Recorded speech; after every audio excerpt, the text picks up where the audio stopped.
எண்ணெய் விட்டுக்கலாம். எண்ணெய் லேசாக சூடானதும் 2 டேபிள் ஸ்பூன் கடலைப்பருப்பு சேர்த்துக்கலாம். இது கூடவே காரத்துக்கு தேவையான அளவு வரமிளகாய் சேர்த்துக்கலாம். நான் வந்து ஒரு 10லேருந்து 15 எடுத்திருக்கேன். இது காரம் கம்மியாக தான் இருக்கும், அதனால் கொஞ்சம் கூட எடுத்திருக்கேன். ஒரு 3 பல் பூண்டு சேர்த்துக்கலாம்.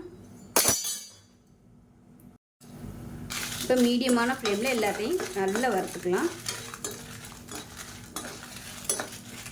இப்போ இது எல்லாமே லேசாக வறுபட ஆரம்பிக்கும். ஒரு கைப்பிடி பெரிய வெங்காயம் சேர்த்துக்கலாம்.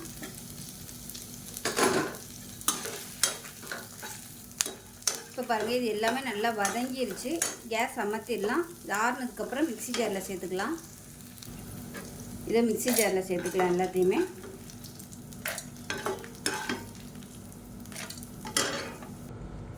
இப்போ இதில் மெஷரிங் கப்பில் ஒரு 1/2 கப் அளவுக்கு துருவின தேங்காய் சேர்த்துக்கலாம். 2 டேபிள் ஸ்பூன் பொட்டுக்கடலை சேர்த்துக்கலாம். இப்போ இதில் கொஞ்சமாக புளி சேர்த்துக்கலாம். கொஞ்சமாக உப்பு சேர்த்துக்கலாம்.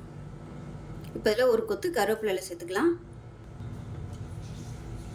இப்போ இதில் கொஞ்சமாக தண்ணி விட்டுட்டு நல்லா நைஸாக அரைச்சிட்டு பார்க்கலாம். இப்போ அரைச்சதை ஒரு பவுலில் சேர்த்துக்கலாம்.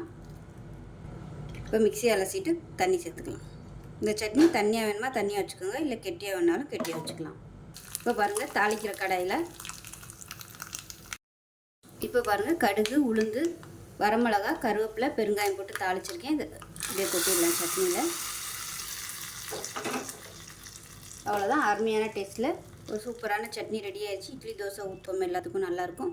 செஞ்சு பாருங்கள். செஞ்சு பார்த்துட்டு எப்படி வந்துச்சுங்கிறத சொல்லுங்கள். வீடியோ பிடிச்சிச்சுன்னா லைக் பண்ணுங்கள், கமெண்ட் பண்ணுங்கள், சேனலை சப்ஸ்கிரைப் பண்ணுங்கள், பக்கத்தில் பெல் பட்டனையும் ப்ரெஸ் பண்ணுங்கள். நன்றி.